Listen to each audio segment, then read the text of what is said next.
La lucha por la educación ya lleva meses. Esta universidad ya no forma a nadie. La Universidad Privada del Mar, en la lujosa localidad de Viña del Mar, tiene la apariencia de una institución educativa, pero en realidad solo le interesa el dinero. Estos estudiantes, o mejor dicho, estos clientes, han comprado el producto educativo a crédito. Los 4 propietarios de la universidad, o más precisamente empresarios, han sacado todo el capital de la empresa, de la universidad. Les han dejado de pagar a sus empleados y han sobreendeudado cada vez más a la empresa. Como garantía de sus deudas, han puesto las obligaciones de pago de sus clientes, es decir, de los estudiantes. Cuando todo esto se descubrió, el Estado cerró la universidad. Con esto los clientes, los estudiantes, lo perdieron todo. Ya no obtendrán lo que compraron, su educación, pero deben seguir pagando sus créditos. Acá dentro de este edificio hay documentación muy importante. Por ejemplo, están nuestras letras. Las letras son el documento que dice que nosotros tenemos una deuda con el banco o con la universidad, ¿ya? Entonces, para nosotros es muy importante que esos documentos permanezcan dentro de la universidad y no se los lleven los dueños de la universidad, ¿ya? Entonces, nosotros acá estamos protegiendo la documentación que es importante para nosotros. Están los contratos, está toda nuestra información académica. Es por eso que los estudiantes han tomado la universidad y con ello han puesto a prueba a todo un sistema, Chile Sociedad Anónima. ¿Qué ocurre cuando un país decide privatizarlo todo?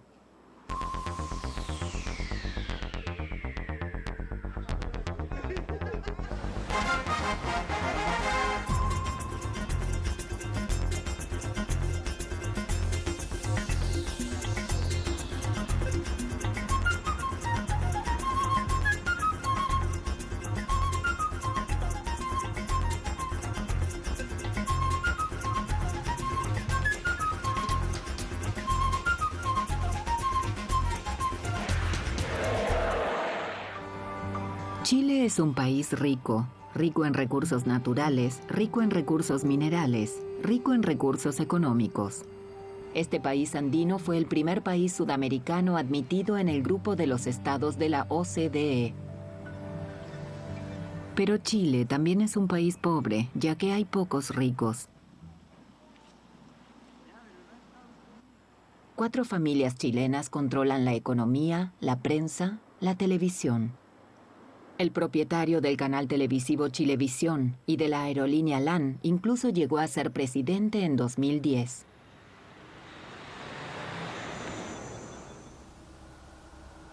El Teniente, la mayor mina de cobre del mundo. Esta mina ya es explotada desde hace unos 200 años. Gran parte de la riqueza de Chile se debe al cobre. Del 40 al 50% de las reservas mundiales se encuentran en suelo chileno. Y este metal es muy importante. El cobre es necesario para refrigeradores, smartphones, autos. Aquí en el norte seco de Chile, en el desierto de Atacama, es donde se encuentran la mayoría de las minas de cobre. Estas necesitan mucha energía y precisan mucha agua. Agua que le quitan a la agricultura. En toda la región de Atacama se pueden ver las consecuencias, como por ejemplo aquí, cerca de la ciudad de Copiapó.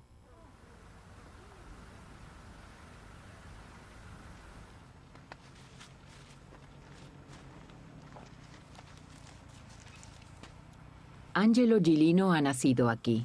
Sus padres y abuelos ya eran agricultores.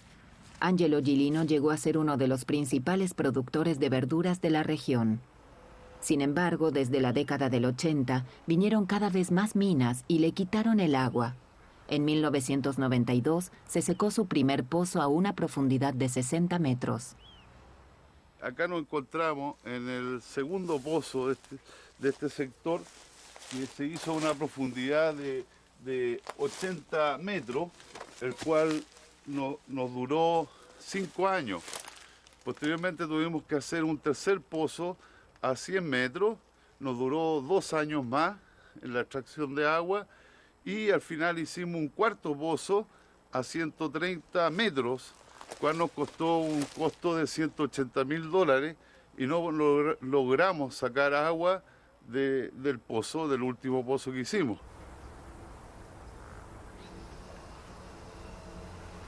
Ya han pasado en Copiapó los tiempos del agua subterránea. A los campesinos se les asigna, así como a Angelo Gilino, agua de la superficie del río Copiapó a través de canales. Él puede abrir su canal de riego todos los miércoles desde las 6 de la tarde hasta las 6 de la mañana del día siguiente.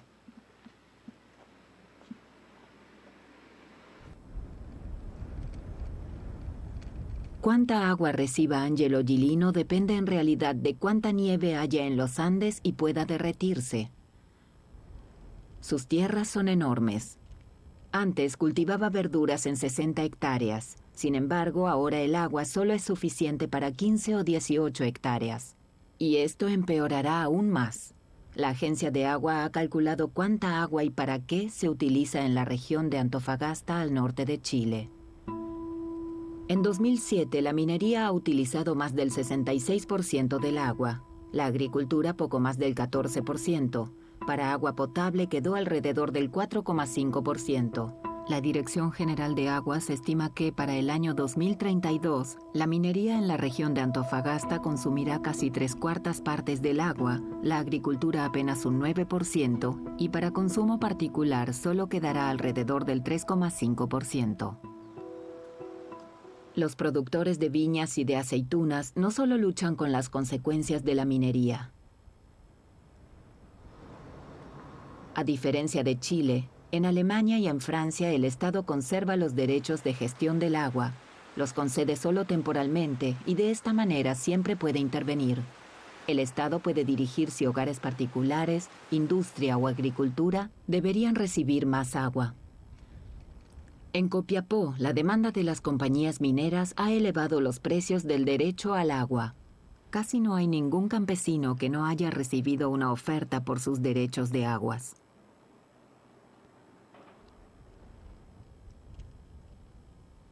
Viñas secas indican que aquí este campesino ha cedido a la tentación millonaria. Lo que es lucrativo para algunos es un desastre para la sociedad.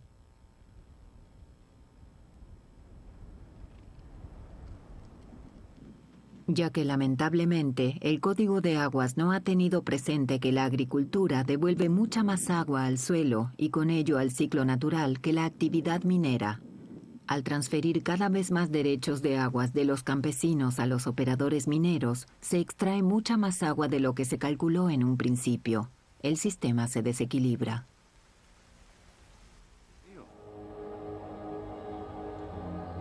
Hace 20 años, el río Copiapó todavía llegaba hasta aquí.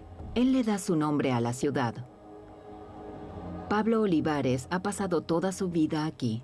Yo me acuerdo aquí en este sector del río había un balneario, o sea, es como nadie creería que era un balneario donde la gente de Copiapó venía a divertirse.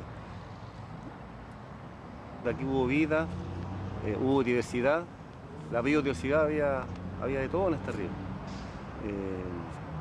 Recuerdo también los camaroneros de su tiempo. Aquí había gente que educó a sus hijos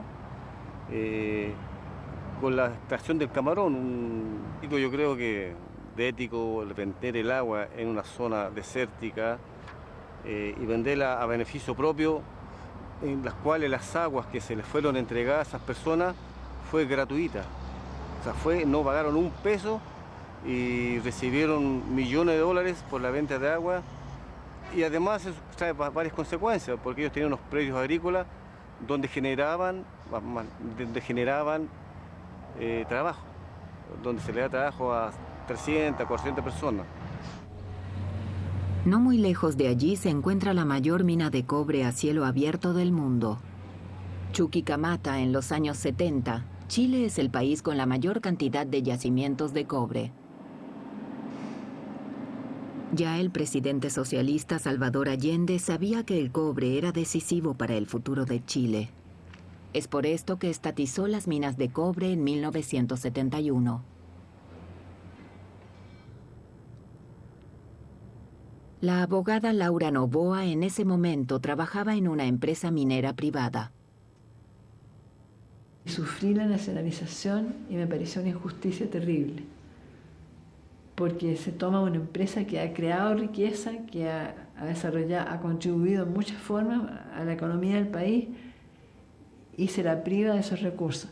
Ahora, el sistema antiguo bajo el cual se nacionalizó Chile permitía prácticamente no pagar nada por la nacionalización. La empresa estatal de extracción de cobre Codelco. En ella quedaron absorbidas las empresas expropiadas, pero Pinochet no usurpó Codelco. Todo lo que seguía sin ser descubierto en el subsuelo era propiedad del Estado. Los economistas chilenos recetaron al empobrecido país la inyección de capital extranjero. Especialmente en minería, porque el país carecía de capitales para desarrollar sus riquezas mineras. Y para hacer eso era preciso establecer un sistema de propiedad minera que satisficiera a los inversionistas extranjeros.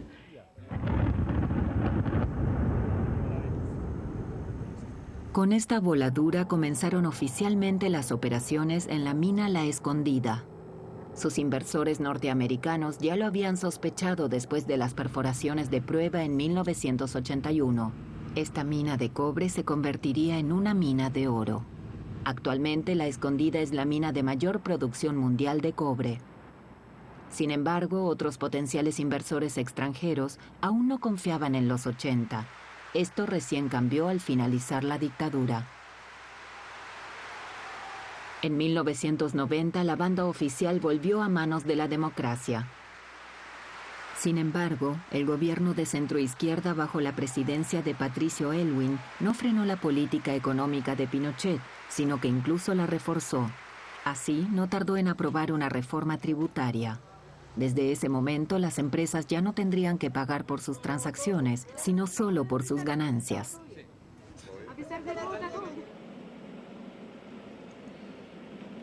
Entonces sí que comenzaron a abrirse minas privadas. Según las promesas de los Chicago Boys, los ingresos tributarios de Chile tendrían que haber aumentado a la par de los beneficios de las empresas mineras.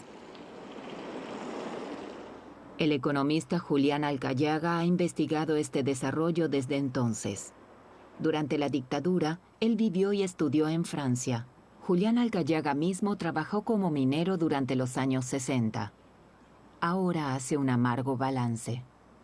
Pero hasta el 2005, las empresas mineras extranjeras nunca pagaron un peso de impuesto en Chile.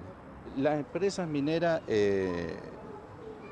no han declarado utilidades, no es porque no tengan utilidades, lo que pasa es que ellas utilizan una serie de subterfugios para trasladar las utilidades a empresas relacionadas que ellas tienen en paraísos tributarios o en paraísos fiscales. La mina La Disputada de los Condes es un ejemplo evidente de estos trucos. Exxon explotó la mina durante 24 años y siempre registró pérdidas, y debido a esto no le pagaba ni un centavo a Chile.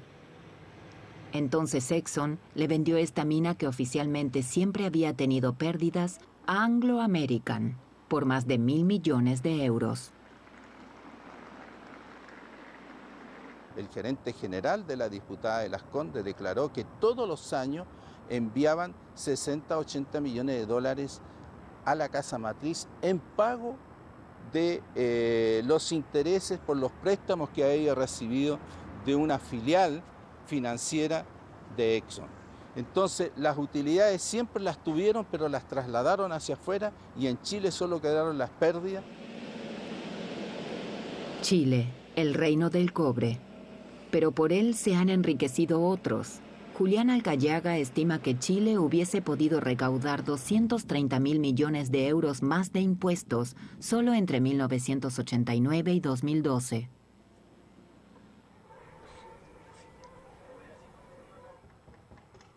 Un barrio pobre en Copiapó, la ciudad donde por lo demás domina la riqueza minera.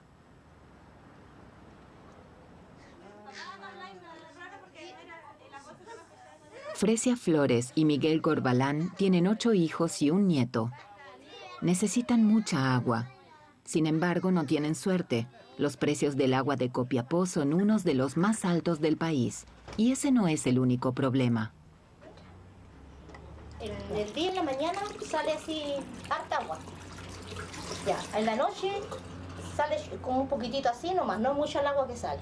De repente está cortada, 3 días, 4 días sin agua. Nosotros lo afecta mucho como pobladores, como mamá, como porque tenemos hartos niños chicos. Resulta que no podemos lavar la loza, no podemos usar el baño.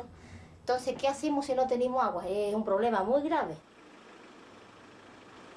La empresa privada Aguas Chañar tiene el monopolio de abastecimiento de agua en la zona. Álvaro Sola es responsable en Aguas Chañar de la red de tuberías de agua potable y desagües. En las zonas altas, en donde están las zonas, digamos, de menores ingresos, en general, lo que tenemos allá es que eventualmente hay algunas acciones ilícitas, digamos, tenemos algunas personas que tratan de conectarse a la línea sin autorización y por esa vía la rompen y se producen estas roturas. Que el proveedor de agua le eche la culpa de las averías a otros no le sirve para nada a la familia Corbalán. Acá nosotros, en Copiapó, tenemos que juntar agua en botellas, bidones, tambores que hay por ahí, para poder, cuando no hay agua, tenemos que tener fuentes para juntar agua. Y ese es el problema, que el pan de cada día que tenemos que hacerlo a diario. Su mujer es vocera del barrio. Fresia Flores y sus vecinos tienen otra explicación para el problema. Tienen en vista este terreno con el depósito de agua del barrio. Cuando hay poca agua en el depósito, hay poca presión en las cañerías residenciales. Aquí los vecinos observan de 8 a 10 camiones cisterna por día que vacían el agua y, según sospechan, la llevan a las minas de las montañas. Sí tenemos un número no despreciable de contratos con empresas mineras que vienen y sacan agua en camiones y lo llevan arriba a la mina. Pero eso es una situación relativamente regular, o sea, no solo aquí, sino en otros lados. Ahora, como te digo, la prioridad la tiene el cliente que está instalado en la ciudad. Si es que hay disponibilidad de agua, se puede vender. Se hace lo que es legal. Aguas Chañar se aprovecha de esto sin piedad.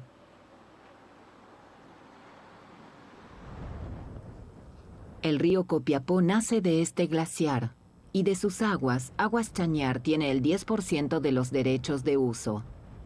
Si el proveedor de agua desea más para las casas particulares, tiene que comprarle los derechos a las minas o a los campesinos. En el mercado de derecho de aguas, el precio es lo único que cuenta. Y eso funciona muy bien en mercados que el agua no es un bien escaso. Nosotros, y en lo personal, digamos, yo pienso que tenemos que avanzar en una segunda reforma del Código de Aguas, que es lo que a nosotros nos permite administrar los recursos de agua, de manera que exista una expresa posibilidad de que exista una prioridad del consumo humano por sobre los otros. En el desierto más seco del mundo, el Código de Aguas ha llevado a que a largo plazo solo haya un ganador, la minería.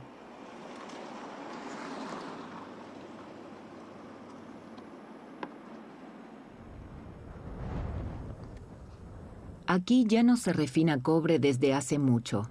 Las empresas mineras prefieren llevar la roca al exterior y la continúan procesando allí. De esta forma pueden encubrir mejor cuánto cobre contiene cada roca y solo pagan impuestos sobre lo que indican. Los pequeños mineros tienen concentrados con un contenido de cobre de 40 hasta 45%, más el oro y la plata. Pero las grandes empresas mineras, que tienen la mejor tecnología del mundo para concentrar, las mejores maquinarias, los concentrados que ellos declaran que envían hacia el extranjero son solamente de 30-32% y un poco de oro, un poco de plata. Declarar es una cosa, controlar es otra. Las trampas solo funcionan si la aduana es poco eficiente. Es por esto que a la aduana en los puertos chilenos le corresponde una función clave. Actualmente está prescripto un control cada 500 toneladas, y esto solo bajo ciertas circunstancias. La aduana, para fiscalizar a estas empresas, no tiene medios técnicos y humanos. Por lo tanto, contrata a empresas privadas para que hagan el control y la fiscalización. Pero esas empresas privadas son a la vez clientes de las empresas mineras que ellos van a controlar. Entonces, evidentemente que las empresas que van a fiscalizar no van a fiscalizar, puesto que ya son clientes de las mismas empresas que ellos fiscalizan. El Ministerio de Minería se muestra indiferente y rechaza hacer declaraciones. Este tren lleva ácido sulfúrico a los Andes, a la mina de cobre El Salvador. En sus rieles también llega desde hace décadas el cobre de El Salvador al puerto de Chañaral. La mina le pertenece a la empresa estatal Codelco. Hasta 1990, El Salvador vertía el lodo de la mina al mar en Chañaral durante 52 años. Antes el mar llegaba hasta esta carretera. Lo que se ve como una playa paradisíaca es lodo tóxico del tanque de sedimentación de la mina, de 1 kilómetro de ancho y 4 kilómetros de largo.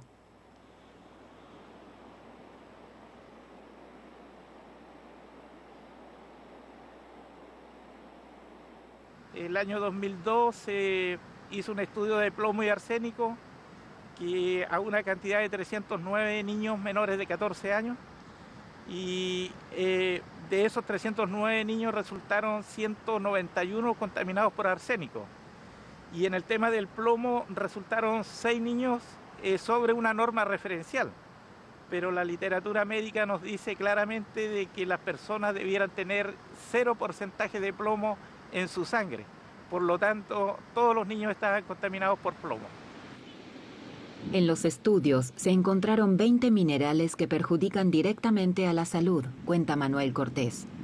Nadie de aquí se recostaría aquí o nadaría, ni siquiera pasearía por aquí. Los ambientalistas registran un incremento de enfermedades, cáncer de pulmón, de intestinos y de riñones en Chañaral. Quedarse o irse. Aquí todo el mundo piensa en esto todos los días. Y muchos ya se han ido, especialmente los jóvenes. Aquí no hay una universidad, no vienen nuevas empresas. El antiguo medio de subsistencia, la pesca, ha disminuido, ya que es muy difícil vender los pescados de Chañaral. La economía ha colapsado. Sin embargo, a través de estos años, muchas personas también han luchado por su hogar. El año 1988, el Comité Ciudadano de Chañaral ganó un recurso de protección y determinó a través de la Corte de Apelaciones primero y después de la Corte Suprema de que Codelco Chile era el responsable legal de esta barbaridad ecológica. Y hasta el momento la empresa minera, la estatal más grande del mundo, se ha hecho cargo de este problema y tampoco las autoridades, para exigirle con mayor fuerza medidas de mitigación o tal vez medidas que puedan ir en beneficio de la población.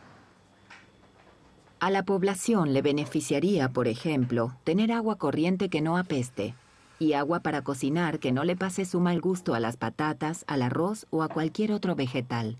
Bueno, la comunidad de Chañaral tiene el agua más cara que el resto del país, pero además de pagar esa agua que no se puede beber, la gente tiene que comprar agua embotellada y hay una relación como de 20.000 pesos mensuales, toda vez que la gente tenga los recursos económicos como para hacerlo. Es decir, nosotros por el agua estamos pagando mucho más del doble. Chañaral se extingue poco a poco. Sin embargo, en Copiapó, la ciudad minera, se construyen apartamentos, ya que la industria del cobre sigue y sigue creciendo. De esta forma, el agua en el seco norte de Chile se convierte en un bien de lujo. No obstante, el futuro de toda la nación se podría decidir en un campo completamente distinto. La falta de energía puede provocar un daño económico, social, y como cuando hay problemas sociales siempre terminan en problemas políticos, y eso no se considera como un gran tema de seguridad. El periodista Raúl Sor ha escrito un libro sobre la política energética de Chile, y este libro de divulgación científica se convirtió en un bestseller. De pronto los chilenos de Santiago y otros lugares se interesaron en la cuestión energética, ya que el libro fue alarmante. En Chile es una situación que yo calificaría de desastrosa en el plano energético. Tenemos una de las energías más caras del mundo, tenemos una atmósfera en carbonización creciente, la segunda después de China en la velocidad en que se está carbonizando, y tenemos una inseguridad de abastecimiento realmente desoladora, porque el 70% de los insumos para la producción de electricidad son importados. La capital, Santiago y alrededores. Aquí viven y necesitan electricidad 8 millones de personas. El precio de la energía, como todo en Chile, se calcula de un modo muy especial. Primero se vierte la energía hidroeléctrica a la red. Esta es la más económica. Cuando se agota, se introduce la electricidad procedente del carbón, luego del gas y por último del petróleo, la más costosa. Las compañías energéticas fijan el precio de toda la electricidad que generan en base al precio de la que han introducido en último lugar, es decir, la más cara. Dejan un porcentaje muy bajo de generación que es con petróleo o con otro tipo de energía que no es hidráulica, y con lo cual el precio de la energía sube de precio, pero las hidráulicas venden a precio como si generaran con petróleo. Entonces venden a precio muy alto, de forma medianamente artificial. La energía hidráulica es económica. Al sur de Chile, en la Patagonia, hay agua disponible en grandes cantidades. El gran río Báquer lleva casi tanta agua como el Rin en su totalidad. El gobierno de Chile quiere calmar el hambre de energía de la industria y especialmente de las minas con energía hidráulica. Esto lo incrementaría de un 34 a un 50%. Sin embargo, desde hace décadas ya es imposible regir sobre la energía hidráulica. Bueno, Pinochet hizo algo criminal, hizo muchas cosas criminales, pero específicamente en el plano de la energía literalmente regaló las aguas, los derechos de agua no consumtivos, es decir, no es agua que se consume, sino que agua que se toma, se la hace pasar por la turbina, se convierte en electricidad y después se devuelve, pero esto en la práctica dejó una situación dominante absoluta para la empresa privatizada que es Endesa. Por lo tanto, hoy día cualquier proyecto de magnitud importante hidroeléctrico en Chile, de una u otra forma pasa por Endesa.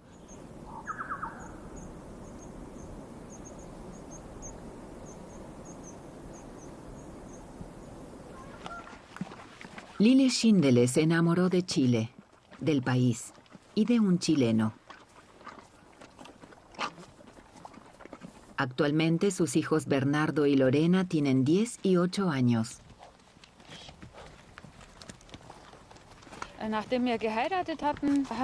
Después de que nos casamos, escogimos nuestras tierras. Durante 2 meses recorrimos todos los valles a caballo y buscamos.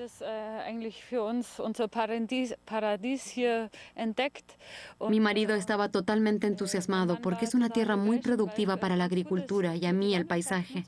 Para mí fue amor a primera vista.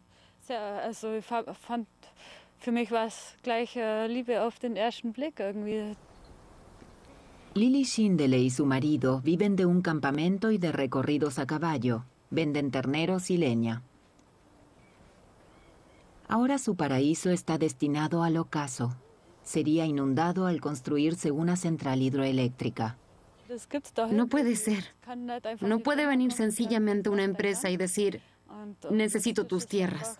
Y ahora estamos luchando para que no se construya. Luchan contra Hydro Aysén, un consorcio español, italiano y chileno de Endesa y también de la poderosa empresa Colbún. Hydro Aysén se trataría de 5 diques. Aquí uno, otro en el río Báquer y 3 en el río Pascua. Son los 2 ríos más grandes del país. La empresa gasta mucho para promocionar el proyecto. Con los diques Hydro Aysén producirá 2.750 megavatios de energía, adicionales a los 17.000 que produce Chile actualmente. Esa cantidad prevista de energía corresponde a la potencia de 4 plantas de energía nuclear. La Patagonia se convertiría en la batería del país. Si esto se realizara, no solo afectaría el valle del Lili-Xíndele con el río Ñandis, sino también 6 parques nacionales, 11 reservas naturales, 16 humedales, 26 territorios especialmente protegidos y tierras de los habitantes originarios, los mapuches.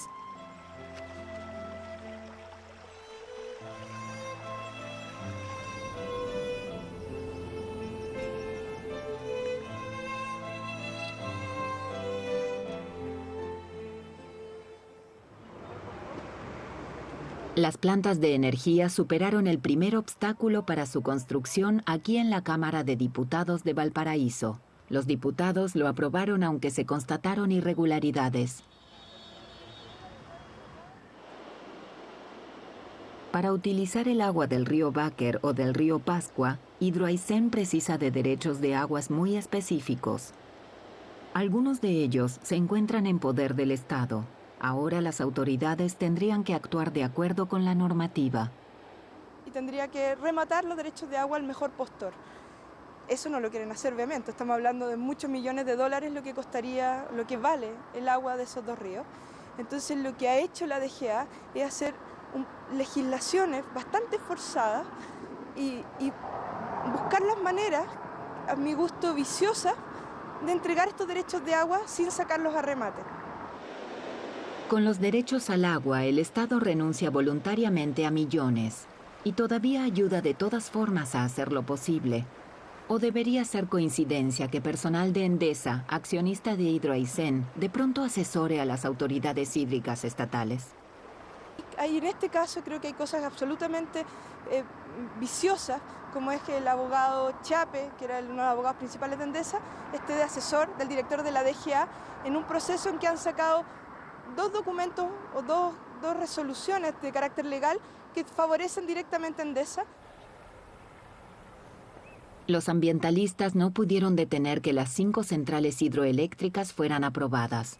Ahora luchan contra la mayor cicatriz del planeta, como lo llaman, contra el trazado de 2.000 kilómetros de corriente de alta tensión que debe ser construido, desde la Patagonia hasta Santiago.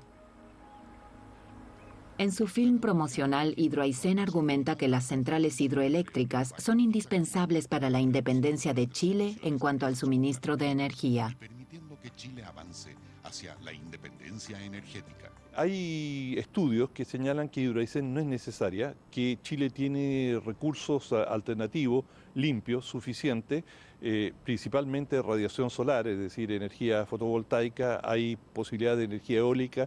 Chile tiene enormes recursos de geotermia. Chile es un país lleno de volcanes y debajo o en las proximidades de cada volcán hay aguas calientes cuyo vapor se puede usar para generar electricidad. La mayoría de los chilenos rechaza el proyecto, dicen las encuestas. Varios miles de personas marcharon en abril de 2012 en las calles de Santiago contra las centrales hidroeléctricas. El gobierno respondió con chorros de agua. Esto fue preocupante en Chile. Protestas en favor de la renacionalización, en favor de la reestatización de los recursos. El primer impulso a una idea espontánea así lo dieron los estudiantes. En 2006 fue la primera vez y desde 2011 se resisten permanentemente contra el negocio educativo, como lo llaman. Y esto ya comienza en la escuela. Como en el caso de Ignacia Valle. Esta muchacha de 13 años va a una escuela católica de señoritas. Este es un barrio de clase media de Santiago. Ignacia, como la mitad de los niños de Chile, va a un colegio privado que recibe un subsidio del Estado. Los colegios de Chile no les pagan mucho a sus maestros, entonces les queda bastante ganancia a los propietarios de los colegios.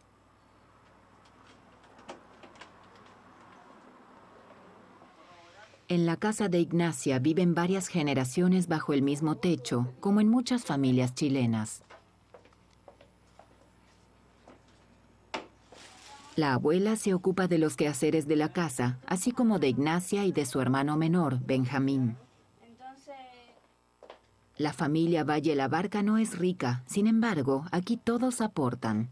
La madre de Ignacia es empleada de una empresa telefónica y allí controla las liquidaciones. El padre de Ignacia es técnico. La familia Valle no tiene auto y no se toma vacaciones. La casa es alquilada. Disponen de entre un 20 y un 30% de sus ingresos para la matrícula de sus hijos. Es un gasto que a nosotros como familia económicamente medio es un sacrificio. Cuesta llegar a eso, pero nosotros la idea es que Ignacia en un futuro entre a la universidad y ella pueda llevar una base en la educación, porque acá en Chile igual es difícil educar en un colegio estatal, de la municipal, para que logre llegar a la universidad. Todos los padres desean lo mismo para sus hijos. Sin embargo, en ningún otro país del mundo participa el Estado tan poco y la familia tanto en la educación de sus hijos. Así como los La Barca, las familias chilenas gastan en promedio un 20% de sus ingresos para ello. Con un 10% le siguen las familias surcoreanas. Los franceses y los alemanes gastan menos de un 1% de sus ingresos en educación. Una nueva promoción de estudiantes comienza en la Universidad de Chile, una universidad estatal. Estos jóvenes no solo tienen las mejores notas del bachillerato, además deben pagar bastante dinero, ya que todas las universidades estatales de Chile cobran matrículas. Así es que el 70% de los estudiantes deben tomar créditos. Estos ingenieros están orgullosos de realizar investigaciones en la Universidad de Chile, aunque la venerable universidad también ha sido víctima del negocio educativo de Chile. La nueva élite económica que surgió con Pinochet hizo del sector educativo un campo de negocios. Las universidades públicas en Chile tenían históricamente mucho respeto y mucho prestigio. La Universidad de Chile era el gran emblema en ese sentido de la educación del país. Tuvo 2 premios Nobel, tenía mucho prestigio. Y cuando aparecen las universidades privadas, ¿cómo compensas esa falta de prestigio? Primero, con fuerte apoyo de la dictadura se desprestigió, se destruyó las universidades públicas.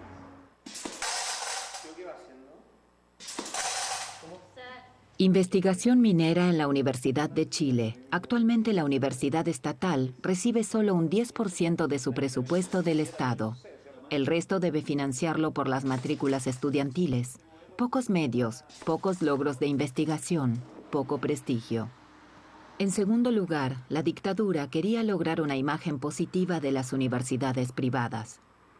A los propietarios de las universidades privadas, esto les pareció una cuestión de marketing e invirtieron correspondientemente. Con buenos edificios nuevos construidos, que la gente los ve y dice, una universidad que se ve bien, se ve fuerte, ¿ya? Contra los viejos edificios de las universidades antiguas, ¿ya? Y con publicidad, en la época de matrícula, mucha publicidad. Siempre en febrero, es decir, antes de que comience el año lectivo, Santiago y las demás ciudades están realmente embanderadas con ello. Las universidades privadas promocionan, por ejemplo, certificaciones. Sin embargo, ellos mismos fijan los estándares. Mucho dinero para verse bien, poco dinero para la educación. Esto es lucrativo para los propietarios de las universidades, que son empresarios. Y hay algo más. Como propietario de una universidad, se puede tener influencia en la manera de pensar de los jóvenes. Universidades que eran muy buen negocio, pero que además permitían instalar el ideario del emprendimiento y de libre mercado de la derecha. No solo tenían un fin económico, sino que un fin político. Por tanto, tú encuentras en la derecha, los principales líderes, todos tienen universidades. Entre ellos, también al pionero en pro de la privatización, Joaquín Lavín, que en 2010 incluso fue ministro de Educación. En ese entonces ya hacía tiempo que se estaba aprovechando del negocio educativo. La Universidad del Desarrollo en una lujosa pendiente de Santiago. Lavín era copropietario. Las universidades no deben obtener ganancias y por eso los propietarios recurren a un truco. Crean además una empresa inmobiliaria.